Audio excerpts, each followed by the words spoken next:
ಬಹುಶಃ ಇದು ಭಾರ್ಗವಿ ಅತ್ತೆದು ಅನ್ಸತ್ತೆ. ಅಲ್ಲ ಸೀತಾ, ಇದು ವಾಣಿ ಅಕ್ಕಂದು. ರಾಮ್ ಕಣ್ಣಿಗೆ ಬೀಳ್ಬಾರ್ದು ಅಂತ ಭಾರ್ಗವಿ ಅಕ್ಕ ಇಲ್ಲಿಟ್ಟಿದ್ದಾರೆ.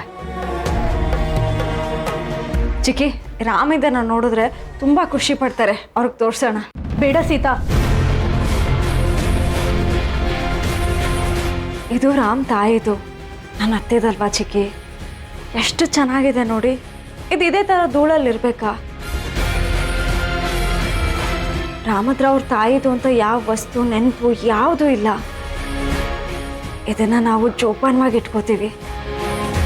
ರಾಮ್ಗೆ ಅವ್ರ ತಾಯಿ ನೆನಪಾಗಬಾರ್ದು ಅಂತ ಅಕ್ಕ ಇದನ್ನೆಲ್ಲ ಇಲ್ಲಿ ಇಟ್ಟಿರೋದು. ನೀನು ಇದನ್ನು ತಗೊಂಡು ಹೋಗಿ ರಾಮಗೆ ತೋರಿಸಿದ್ರೆ ಅವ್ನಿಗೆ ಅವ್ರ ತಾಯಿ ನೆನಪಾದ್ರೆ, ಅಮ್ಮ ನೆನಪಾಗಬಾರ್ದು ಅಂದರೆ ಅದ್ಯಾಕೆ ಚಿಕ್ಕಿ? ಚಿಕ್ಕಿ, ತಾಯಿ ನೆನಪು ಮರೆಯೋಂಥದ್ದಲ್ಲ, ಮನಸ್ಸಲ್ಲೇ ಇಟ್ಕೊಂಡು ಆರಾಧಿಸೋ ಅಂಥದ್ದು. ಹೌದು, ರಾಮೇನಾರು ಇದನ್ನ ನೋಡಿದ್ರೆ ಖಂಡಿತವಾಗ್ಲೂ ಕೊರ್ಗಲ್ಲ, ಸಿಕ್ಕಾಪಟ್ಟೆ ಖುಷಿ ಪಡ್ತಾರೆ.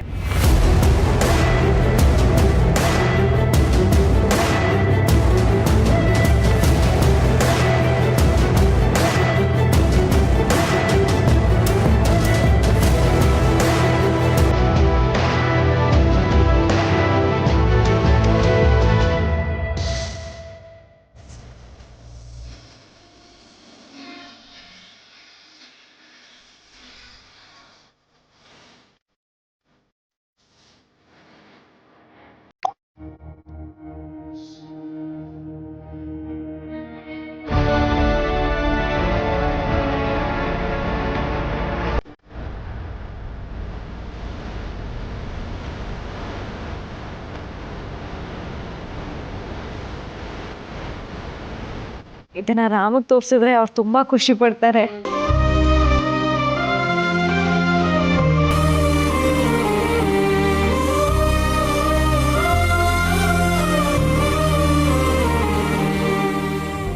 ಇದೇನಿದು?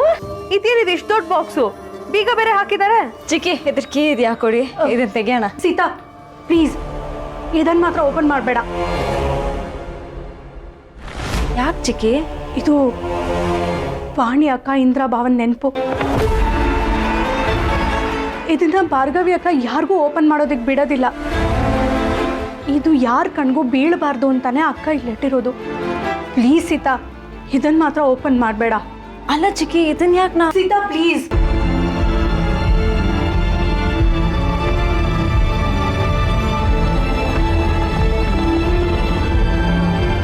ಸರಿ ಚಿಕ್ಕಿ.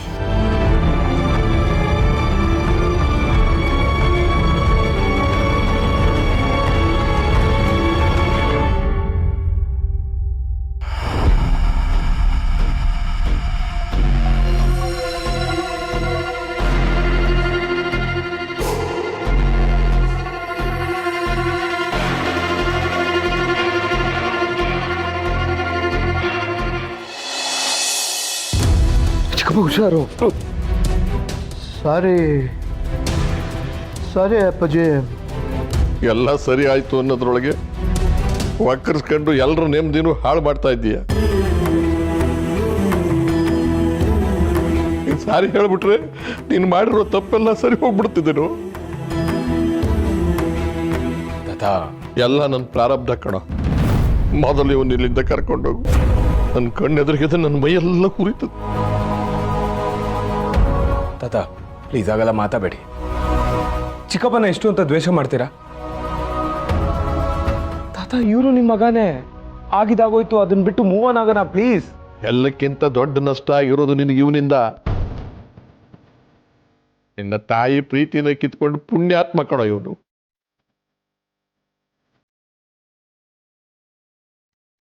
ತಾತ ಪ್ಲೀಸ್, ಪಾಸ್ಟ್ ಇಸ್ ಪಾಸ್ಟ್. ಅದೇನಾಗಿದೆಯೋ ನಂಗೇನು ಗೊತ್ತಿಲ್ಲ, ಬಟ್ ಚಿಕ್ಕಪ್ಪ ನನ್ನಿಂದ ಯಾವ ಪ್ರೀತಿನೂ ಕಿತ್ಕೊಂಡಿಲ್ಲ.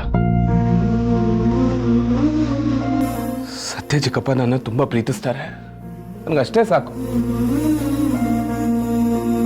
ದಯವಿಟ್ಟು ಮತ್ತೆ ಹಳೆದನ್ನೆಲ್ಲ ಕೆತ್ಕೋದು ಬೇಡ ತಾತ ಪ್ಲೀಸ್. ಪದೇ ಪದೇ ಅದ್ರ ಬಗ್ಗೆನೇ ಮಾತಾಡಿ ಒಂದು ಕಡೆ ನೀವು ನೆರಳ್ತೀರಾ, ಇನ್ನೊಂದು ಕಡೆ ಚಿಕ್ಕಪ್ಪ ಕೂತ್ಕೊಂಡು ಕೊರಗ್ತಾರೆ. ಯಾರಿಗೂ ಸಮಾಧಾನ ಕೊಡದೇ ಇರೋ ವಿಷಯನ ಯಾಕೆ ಮಾತಾಡಬೇಕು? ಜಸ್ಟ್ ಲೀವ್ ಇಟ್ ತಾತ ಪ್ಲೀಸ್. ಇದು ನಿನಗೆ ಅರ್ಥ ಆಗೋದಿಲ್ಲ ಕಣೋ ರಾಮ. ನಾಳೆ ಹಬ್ಬ ತಾತ, ಎಲ್ರೂ ಖುಷಿಯಾಗಿ ಆಚರಿಸೋಣ. ರಾಮ, ನಿನಗೆ ಅರ್ಥ ಆಗೋದಿಲ್ಲ, ಸುಮ್ಮನಿರು. ಮಾವಯ್ಯ ಮಾವಯ್ಯ ಮಾವಯ್ಯ, ಆಯಾಸ ಮಾಡ್ಕೊಂಬಿಡಿ ಮಾವಯ್ಯ.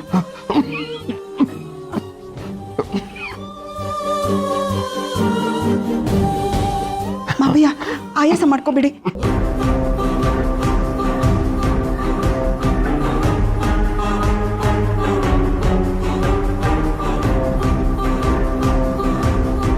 ಪುತ್ರ ಸುಖಂ ನಿರಂತರಂ ಅಂತಾರೆ. ನಾನು ಮಗನ್ ಕಳ್ಕೊಂಡು ಕಣ್ಣೀರಿಡ್ತಾ ಇದ್ದೀನಿ. ಸಾಯೋ ತನಕ ಆ ನೋವು ಹೋಗೋದಿಲ್ಲಪ್ಪ.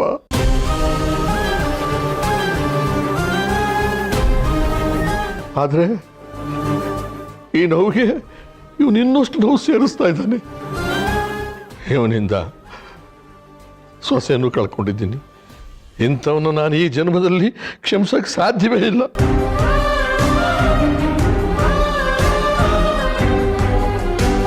ಅಪ್ಪು ಹೇಳಿದ್ನಲ್ಲ, ಹಳೇದನ್ನೆಲ್ಲ ಮರ್ತು ಬಿಡೋಣ, ಅದೇ ಮಾತಾಡೋದು ಬೇಡ. ನೀವು ಹೀಗೆ ವಾಣಿ ಅಕ್ಕ ಇಂದ್ರ ಮಾವನ ಬಗ್ಗೆ ಮಾತಾಡ್ತಾ ಇದ್ರೆ ಅಪ್ಪು ಡಿಸ್ಟರ್ಬ್ ಆಗ್ತಾನೆ ಮಾವಯ್ಯ.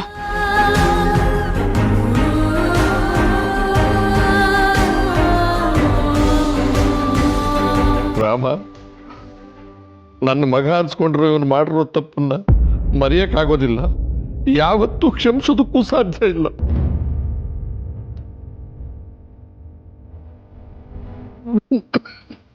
ಮಾವಯ್ಯ ಆಯಾಸ ಆಗುತ್ತೆ, ನಡೀರಿ ಬನ್ನಿ.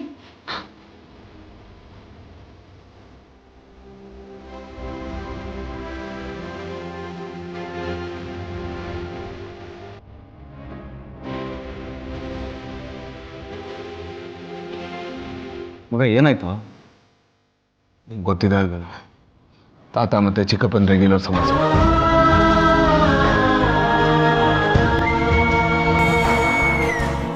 ಚಿಕ್ಕಪ್ಪ, ತಾತ ಆಗಿ ಮಾತಾಡಿದ್ದಕ್ಕೆ ನೀವೇನು ಮನ್ಸು ಕಚ್ಕೋಬೇಡಿ.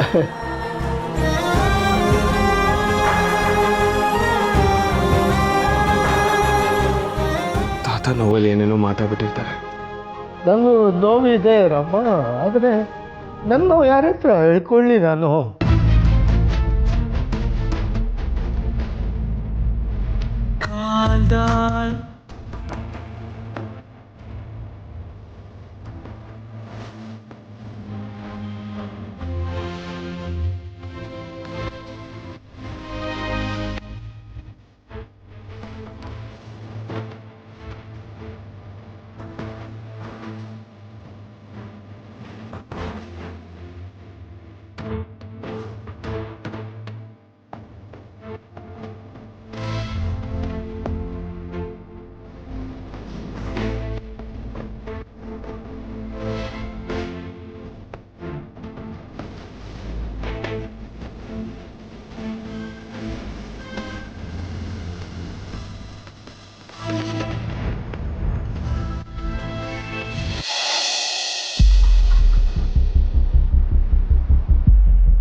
ಮಾವಯ್ಯ, ನೀವು ಸುಮ್ಮನೆ ಆಯಾಸ ಮಾಡ್ಕೋಬೇಡಿ. ಬಿ ಪಿ ಹೆಚ್ಚಾಗಬೇಕಾ ನಿಮಗೆ? ಸತ್ಯನ ಬಗ್ಗೆ ನಿಮಗೆ ಚೆನ್ನಾಗಿ ಗೊತ್ತಲ್ಲ ಮಾವಯ್ಯ. ಕಲ್ ಬಂಡೆ ಮುಂದೆ ನಿಂತ್ಕೊಂಡು ಗಂಟ್ಲು ಹರ್ಕೊಂಡ್ರೆ ನಮ್ಮ ಗಂಟ್ಲೆ ಹಾಳಾಗೋದು. ನೀವು ಯಾಕೆ ಅವನ ಬಗ್ಗೆ ತಲೆ ಕೆಡಿಸ್ಕೊತಾ ಇದ್ದೀರಾ? ನೋಡಮ್ಮ, ಅವನ್ನ ಇಷ್ಟ ಬಂದಾಗ ಬರ್ತಾನೆ, ಕುಡಿದು ರಂಪ ಮಾಡ್ತಾನೆ, ಇಷ್ಟೇ ಆಯಿತು. ಇದನ್ನೆಲ್ಲ ನಾವು ಹೇಗಮ್ಮ ಸಹಿಸ್ಕೊಳ್ಳೋದು? ಮಾವಯ್ಯ, ನೀವು ಸಮಾಧಾನ ಮಾಡ್ಕೊಳ್ಳಿ. ನಿಮ್ಮ ಮನಸ್ಸಿನ ನೋವು ನನಗೆ ಚೆನ್ನಾಗಿ ಅರ್ಥ ಆಗುತ್ತೆ. ಅವನಿಗೆ ನಾನು ಬುದ್ಧಿ ಹೇಳ್ತೀನಿ. ಈಗಷ್ಟೇ ನೀನು ಹೇಳೋದಿಲ್ಲಮ್ಮ, ಕಲ್ಲು ಬಂಡೆ ಮುಂದೆ ಬಾಯಿ ಬಡ್ಕೊಂಡ್ರೆ ಏನೂ ಪ್ರಯೋಜನ ಇಲ್ಲ ಅಂತ. ಯಾರು ಬುದ್ಧಿ ಹೇಳಿದ್ರು ಏನೂ ಪ್ರಯೋಜನ ಇಲ್ಲಮ್ಮ. ಇಷ್ಟು ದಿವಸ ಅವನ್ನ ನಡ್ಕೊಂಡು ಬಂದಿರೋದನ್ನೇ ಮುಂದುವರಿಸ್ತಾನೆ. ಅದನ್ನು ಬದಲಾಯಿಸ್ತೀವಿ ಅನ್ನೋದು ಒಂದು ಭ್ರಮೆ ಅಷ್ಟೆ. ಹಾಗಂತ ನೀವು ಕೊರಗ್ತಾ ಕೂತ್ರೆ ನಿಮ್ಮ ಆರೋಗ್ಯನೇ ಮಾವಯ್ಯ ಕೆಡೋದು. ನೀವು ಹೇಗೆ ನೊಂದ್ಕೊಂಡಿರೋದನ್ನ ನನ್ನ ಕೈಯಿಂದ ನೋಡೋದಕ್ಕಾಗಲ್ಲ. ನೀವು ಚೆನ್ನಾಗಿರ್ಬೇಕು ಮಾವಯ್ಯ. ಇಂದ್ರಾವಾಣಿ ನನ್ನನ್ನು ಯಾವತ್ತು ಬಿಟ್ಟೋದ್ರು ಅವತ್ತೇ ನಾನು ಸತ್ತೋಗ್ಬಿಡ್ಬೇಕಾಗಿತ್ತು. ಮಾವಯ್ಯ ರಾಮಗೋಸ್ಕರ ನಾನು ಬದುಕಿದ್ದೀನಮ್ಮ. ಮಾವಯ್ಯ ಪ್ಲೀಸ್ ಹೀಗೆಲ್ಲ ಮಾತಾಡಬೇಡಿ. ಅವರಿಬ್ರು ನಮ್ಮನ್ನೆಲ್ಲ ಬಿಟ್ಟು ಹೋಗಿರೋ ದುಃಖ ನಮಗಿಲ್ವಾ? ಇದೆಯಮ್ಮ, ಆ ದುಃಖನೇ ನಮ್ಮ ಮನೇನ ಕಾಡ್ತಿರೋದು, ನನ್ನನ್ನು ಕಾಡ್ತಿರೋದು. ಆರ್ಥಿಕವಾಗಿ ನಾವೆಷ್ಟೇ ಬಲಿಷ್ಠವಾಗಿದ್ರು ಕುಗ್ಗಿಸ್ತಾ ಇರೋದು ಆ ದುಃಖನೇ ನಮ್ಮನ್ನ. ಈ ಜೀವ ನನ್ನ ಮಗ ಸೊಸೆನ ಸೇರ್ಕೊಳ್ಳೋಕ್ಕೆ ಕಾಯ್ತಾ ಇದೆ. ನನ್ನ ರಾಮನ ಜೀವನ ಒಂದು ಹಂತಕ್ಕೆ ಬಂದರೆ ಅಷ್ಟೇ ಸಾಕು. ಅದು ಬಿಟ್ಟು ಬೇರೆ ಏನು ಆಸೆ ನನಗಿಲ್ಲಮ್ಮ.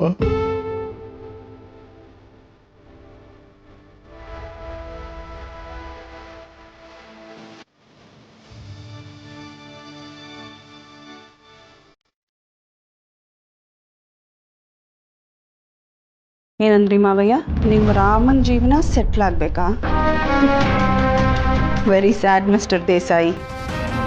ಅದಂತೂ ಆಗಲ್ಲ. ಆಗೋದಕ್ಕೆ ನಾನು ಬಿಡಲ್ಲ.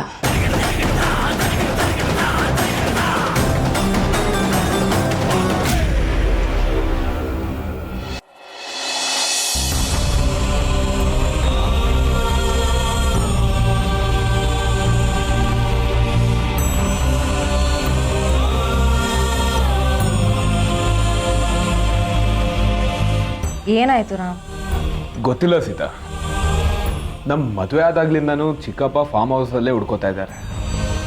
ಪಾಪ ಅಪರೂಪಕ್ಕೆ ಮನೆಗೆ ಬರ್ತಾರೆ. ಅವ್ರ ಮನ್ಸಿಗೆ ನೋವಾಗೋಗಿ ಏನಾದರೂ ಒಂದು ಇನ್ಸಿಡೆಂಟ್ ಆಗ್ತಾನೆ. ಇದನ್ನೆಲ್ಲ ಹೇಗೆ ಸರಿ ಮಾಡೋದು ಅಂತಾನೆ ಗೊತ್ತಾಗ್ತಿಲ್ಲ ಸೀತಾ. ಅವ್ರು ನೋವು ಪಡೋದು ನೋಡಿದ್ರೆ ನನಗೂ ಬೇಜಾರಾಗುತ್ತೆ ರಾಮ್. ಆದರೆ ಯಾರಿಗೆ ಅಂತ ಸಮಾಧಾನ ಮಾಡೋದು? ತಾತಂಗ, ಚಿಕ್ಕಿಗ, ಮಾವಂಗ? ನಿಜ ಸೀತಾ, ಚಿಕ್ಕಪ್ಪ ಪ್ರತಿ ಸಲ ನಂಗೇನೋ ಹೇಳಬೇಕು ಅಂತ ಟ್ರೈ ಮಾಡ್ತಾನೆ ಇರ್ತಾರೆ, ಆದರೆ ಹೇಳೋದೇ ಇಲ್ಲ. ಇನ್ನೊಂದು ಕಡೆ ತಾತ ಅವ್ರನ್ನ ಕ್ಷಮಿಸ್ತಾ ಇಲ್ಲ. ಐ ಆಮ್ 100% ಶ್ಯೂರ್ ಸೀತಾ, ಅಪ್ಪ ಅಮ್ಮನ ಸಾವಿಗೆ ಕಾರಣ ಚಿಕ್ಕಪ್ಪ ಅಲ್ಲ ಅಂತ. ಪ್ರಾಬಬ್ಲಿ ಅವ್ರಿಗೆ ಗೊತ್ತಿಲ್ಲದೆ ಏನೋ ತಪ್ಪು ಆಗಿರ್ಬೋದು. ಅದನ್ನ ಮರ್ತು ಕ್ಷಮಿಸೋದು ಬಿಟ್ಟು ತಾತ ಇನ್ನೂ ಹಠ ಸಾಧಿಸ್ತಿದ್ದಾರೆ. ಅಪ್ಪ ಅಮ್ಮನ ಕಳ್ಕೊಂಡಿರೋ ನಾನೇ ಚಿಕ್ಕಪ್ಪನ ಮೇಲೆ ಡೌಟ್ ಪಡೋದಾಗ್ಲಿ ದ್ವೇಷ ಪಡೋದಾಗ್ಲಿ ಏನೂ ಮಾಡ್ತಾ ಇಲ್ಲ. ಬಟ್ ತಾತ ಯಾಕೆ ಹೀಗೆ ಮಾಡ್ತಿದ್ದಾರೆ ಅಂತ ಗೊತ್ತಾಗ್ತಿಲ್ಲ ಸೀತಾ. ಹೆತ್ತ ಮಕ್ಕಳನ್ನ ಕಳ್ಕೊಳ್ಳೋ ನೋವು ಯಾರಿಗೂ ಅರ್ಥ ಆಗಲ್ಲ ರಾಮ್. ಕಳ್ಕೊಂಡವ್ರಿಗೆ ಅಷ್ಟೇ ಗೊತ್ತಿರುತ್ತೆ.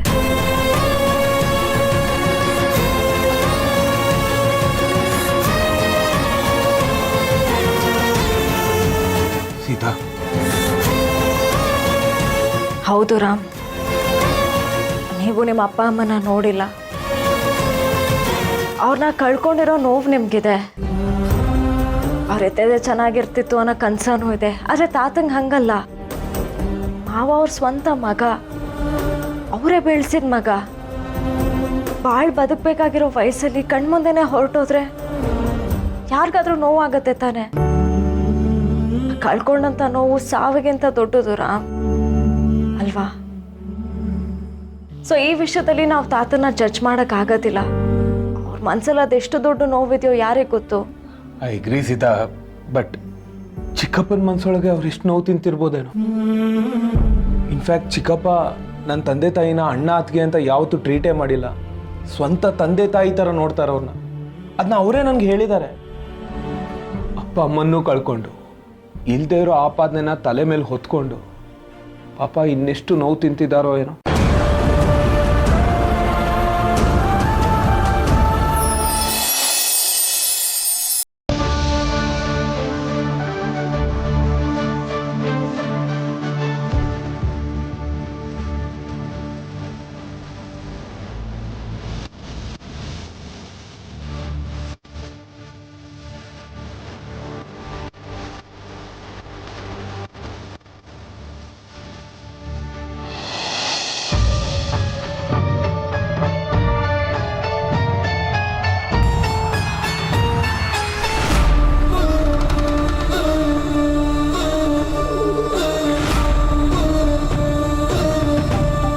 ಸತ್ಯ ಹೇಳ್ತೀನಿ ನಿಜ ಹೇಳ್ತೀನಿ ಅಂತ ಬಡ್ಕೋತಾ ಇದೆಯಲ್ಲ, ನೀನು ನಾರ್ಮಲ್ ಆಗಿದ್ದರೆ ಧೈರ್ಯ ಬರೋಲ್ಲ. ಅದಕ್ಕೆ ತಗೋ ಇದೆ.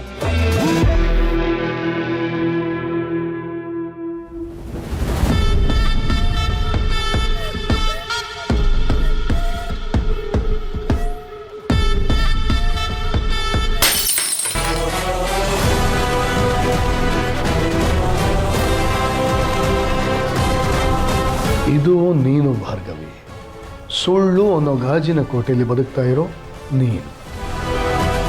ನಿನ್ನ ಕೋಟೆ ಸ್ವಲ್ಪ ಅಲ್ಲಾಡಿದ್ರು ಅಂತ ಬಿದ್ದು ಒಡೆದು ಹೋಗುತ್ತೆ. Just like this. ಸತ್ಯ ಕೋಪ ಮಾಡ್ಕೋಬೇಡ ಭಾರ್ಗವಿ. ನಿನ್ನ ಜೀವನ ಏನಾಗಬಹುದು ಅಂತ ಹೇಳೋದಕ್ಕೆ ಇಷ್ಟೊಂದು ಕೋಪ. ಇನ್ನು ಹಾಗೆ ಆಗೋದ್ರೆ ಏನಿದೆ?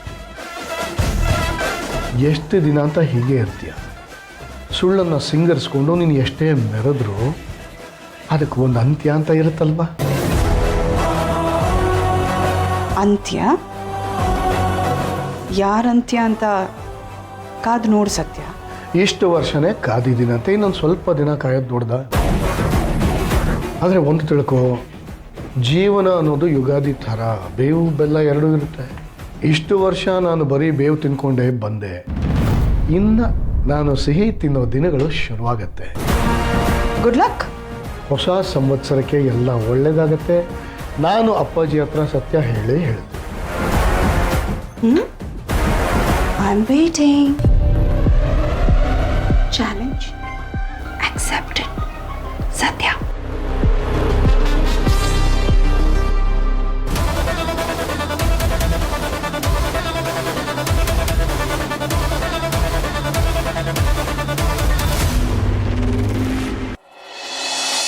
ಅಶೋಕ್, ಸತ್ಯ ಚಿಕ್ಕಪ್ಪ ಎಷ್ಟು ಒಳ್ಳೆಯವ್ರಲ್ವಾ? ಈ ಕುಡಿಯೋ ಹ್ಯಾಬಿಟ್ ಒಂದಿಲ್ಲ ಅಂದ್ರೆ ಸಿಕ್ಕಾಪಟ್ಟೆ ಒಳ್ಳೆಯವರು. ಬಟ್ ಅವ್ರು ಇವಾಗ ಕುಡಿಯೋದು ಬಿಡಕ್ಕಾಗಲ್ಲ ಮುದ್ದು. ಮನ್ಸಲ್ಲಿರೋ ನೋವನ್ನ ಮರೆಯೋಕ್ಕೆ ಆ ದಾರಿ ಹಿಡಿದಿದ್ದಾರೆ. ಏನ್ ನೋವು ಅವ್ರಿಗೆ? ಮಕ್ಕಳಾಗಿಲ್ಲ ಅಂತನಾ? ಅಥವಾ ಸೂರಿ ಸರ್ ಅವ್ರ ಮೇಲೆ ಬೇಜಾರು ಮಾಡ್ಕೊಂಡಿದ್ದಾರೆ ಅಂತನಾ? ಸತ್ಯ ಚಿಕ್ಕಪ್ಪಂಗೆ ಈ ಮನೆ ಎಲ್ಲ ರಹಸ್ಯನೂ ಗೊತ್ತು. ಭಾರ್ಗವಿ ಚಿಕ್ಕಿ ಹೇಗೆ, ಅವ್ರು ಏನೇನೆಲ್ಲ ಮಾಡಿದ್ದಾರೆ ಎಲ್ಲ ಗೊತ್ತು. ಹೌದಾ? ಬಟ್ ಅವ್ರ ಹತ್ರ ಯಾವುದೇ ಸ್ಟ್ರಾಂಗ್ ಎವಿಡೆನ್ಸ್ ಇಲ್ಲ. ಅದು ಅಲ್ಲದೆ ಸೂರಿ, ಇಂದಿರಾ ಅಂಕಲ್ಲು, ವಾಣಿ ಆಂಟಿ ಸತ್ತಿದ್ದಕ್ಕೆ ಸತ್ಯ ಚಿಕ್ಕಪ್ಪನೇ ಕಾರಣ ಅಂತ ಅನ್ಕೊಂಡಿದ್ದಾರೆ.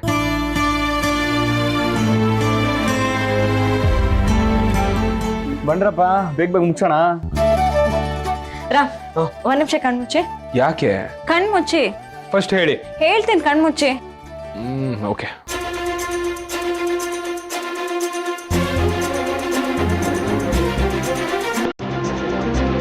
ಕಣ್ಬಿಡ್ಲಾ? ಬೇಡ. ಈ ಅಶೋಕ ಏನೋ ಅದು. ಕಣ್ಬಿಡಿ.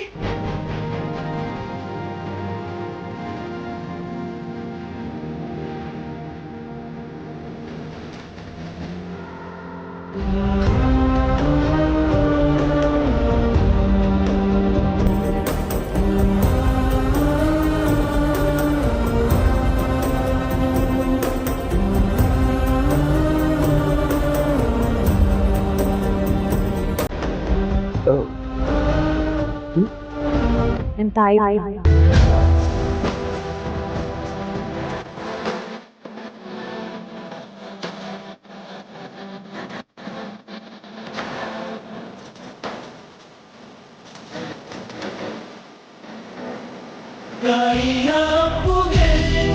ಬೆಳೆದ ಮರವಾಗಿ ನಿಂತಲ್ಲೇ ಸಲವಾಗಿ ಈ ಭೂಮಿ ಮೀಟಿ ಸ್ವರ್ಗ ಮತ್ತೆ ಮತ್ತೆ ಚಿಗುರಿಸಿರೆ ಹಕ್ಕಿಗೆ ಪಾನಾಗಿ ಹಾರಲು ಬರವಾಗಿ ಮಡಿಲಂತೆ ಆಗಸ ತೋರಿದ ನಿನ್ನ ಮಮತೆಯ ಬರವಾಗಿ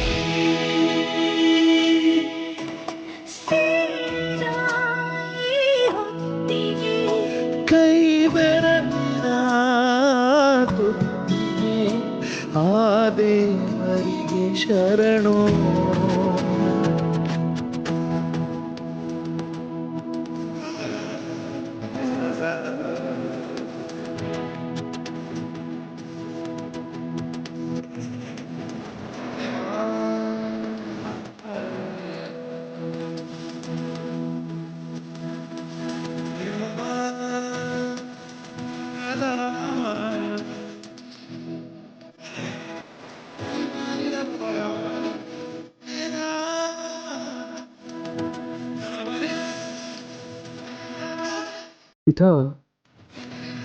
ಇದೆಲ್ಲ ಎಲ್ಲಿ ಸಿಕ್ತು ನಿಮಗೆ?